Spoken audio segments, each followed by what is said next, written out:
भूत और चुड़ैल। एक भूतिया कहानी। श्यामपुर नाम का एक गांव का नाम था जो पहाड़ियों के बीच बसा था।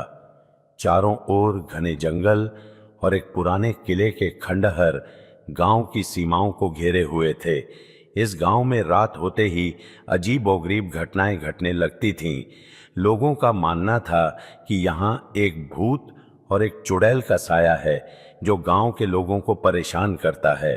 गांव में एक बुजुर्ग महिला रहती थी जिसका नाम था बुढ़िया। वह गांव की सबसे बुजुर्ग महिला थी और गांव के लोग उसे बहुत मानते थे। लोग अक्सर उससे सलाह लेने आते थे क्योंकि वह गांव की सारी पुरानी कहानियां जानती थी। बुढ़िया के अनुसार यह भूत और चुड़ैल कोई साधारण आत्माएं नहीं थीं। इनका संबंध गांव के अतीत से था जो कई दशकों पुराना था।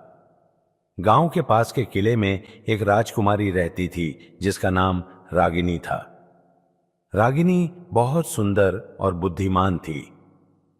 उसके सौंदर्य की चर्चा दूर दूर तक थी, लेकिन उसके भाग्य में सुख नहीं लिखा था। उसकी मां बचपन में ही गुजर गई थी और उसके पिता राजा वीरेंद्र में मारे गए थे। रागिनी का विवाह एक शक्तिशाली तांत्रिक से तय हुआ था जिसे तंत्र मंत्र और काले जादू का गहरा ज्ञान था। रागिनी को इस विवाह से खुश नहीं थी, लेकिन पिता की आज्ञा मानते हुए उसने चुपचाप विवाह कर लिया। तांत्रिक का नाम था नरसिंह। वह बहुत क्रूर और अहंकारी था। उसे केवल अपनी शक्तियों का घमंड था और वह रागिनी को सिर्फ एक वस्तु की तरह मानता था। विवाह के कुछ समय बाद ही नरसिंह ने रागिनी को अपने तंत्र मंत्र के प्रयोगों का शिकार बनाना शुरू कर दिया। रागिनी का जीवन नरक बन गया। वह रोज तांत्रिक की क्रूरता का शिकार होती और अपने दुर्भाग्य पर आंसू बहाती। उसकी सुंदरता धीरे धीरे मुरझाने लगी, लेकिन उसके मन में एक ही इच्छा थी कि वह किसी तरह इस जीवन से मुक्ति पा सके। एक रात रागिनी ने साहस किया और नरसिंह के खतरनाक प्रयोगशाला में घुस गई। वहां उसने तांत्रिक के जादुई ग्रंथों और तंत्र मंत्र की किताबों को देखा। उसकी नजर एक किताब पर पड़ी जिसमें आत्मा को कैद करने और उसे नियंत्रित करने के मंत्र लिखे थे। रागिनी ने सोचा कि अगर वह इन मंत्रों का इस्तेमाल करके अपनी आत्मा को मुक्त कर सके तो उसे इस नरक से छुटकारा मिल सकता है। उसने वह मंत्र पढ़ा, लेकिन उसका उल्टा असर हुआ। मंत्र पढ़ते ही उसकी आत्मा उसके शरीर से निकलकर उसी किले में कैद हो गई। रागिनी मर गई, लेकिन उसकी आत्मा एक भूत के रूप में वहीं भटकती रही। जब नरसिंह को रागिनी की मृत्यु का पता चला तो उसने इसे अपनी जीत माना।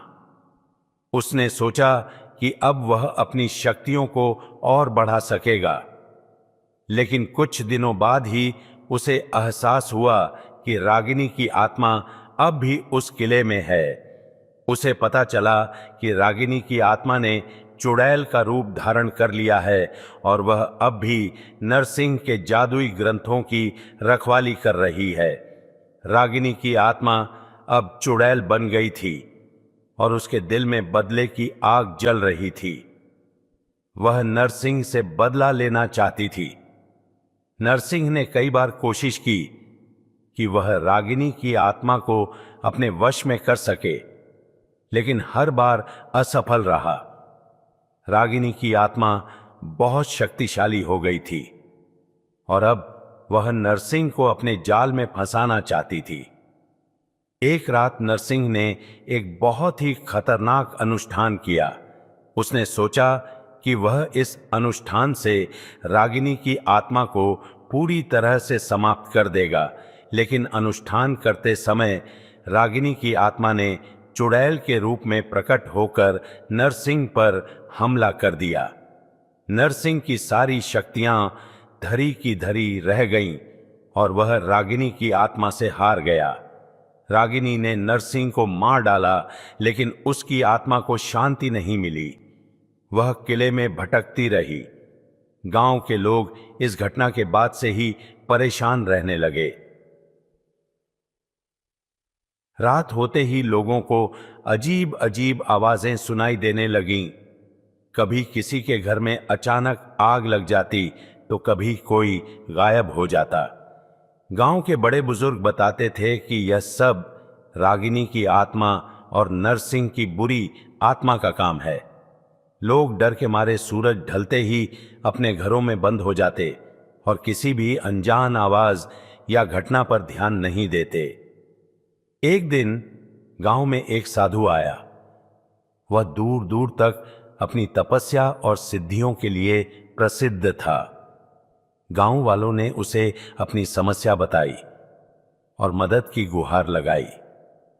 साधु ने गांव की समस्या सुनकर कहा कि यह भूत और चुड़ैल बहुत ही शक्तिशाली आत्माएं हैं, लेकिन इन्हें शांति दिलाई जा सकती है। साधु ने कहा कि इसके लिए उसे किले में जाकर विशेष अनुष्ठान करना होगा, जिससे इन आत्माओं को मोक्ष मिल सके। साधु ने गांव के लोगों को हिम्मत दिलाई और किले में अनुष्ठान की तैयारी की। रात का समय था। चारों ओर घना अंधेरा और किले में एक भयानक सन्नाटा पसरा हुआ था।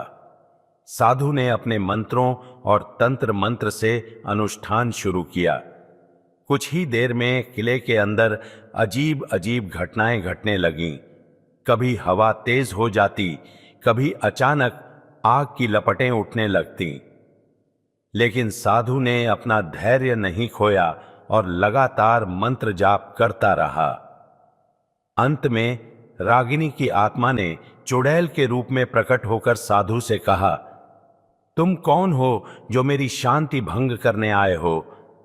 साधु ने उसे शांत किया और उसकी पूरी कहानी सुनी। साधु ने कहा, तुम्हारी आत्मा का यह संघर्ष अब समाप्त होना चाहिए। तुमने अपने जीवन में बहुत कष्ट सहे हैं, लेकिन अब समय है कि तुम शांति पाओ। साधु ने अपने मंत्रों के प्रभाव से रागिनी की आत्मा को मोक्ष दिलाया। रागिनी की आत्मा ने साधु का आभार व्यक्त किया और शांति से स्वर्ग की ओर प्रस्थान किया। नरसिंह की आत्मा भी उस अनुष्ठान के प्रभाव से समाप्त हो गई और किले से सदा के लिए मुक्त हो गई। उस रात के बाद से गांव में कभी कोई अजीब घटना नहीं घटी। गांव के लोग साधु का आभार मानते रहे और उस किले को एक पवित्र स्थान के रूप में मान्यता दी गई। श्यामपुर गांव अब एक खुशहाल गांव बन गया, जहां लोग बिना किसी डर के जीवन बिताने लगे। रागिनी और नरसिंह की कहानी हमेशा के लिए गांव के इतिहास का हिस्सा बन गई, जो लोगों को यह सिखाती थी कि बुराई का अंत अवश्य होता है और सच्चाई और साहस से किसी भी चुनौती का सामना किया जा सकता है। दोस्तों, उम्मीद करता हूं आपको हमारी कहानी पसंद आई होगी। कहानी पसंद आई है तो वीडियो को लाइक करें। चैनल पर नए हैं तो चैनल को सब्सक्राइब करें, नोटिफिकेशन बेल दबाना न भूलें और ऑल को प्रेस करें ताकि अगले वीडियो की अपडेट आपको सबसे पहले मिले। धन्यवाद।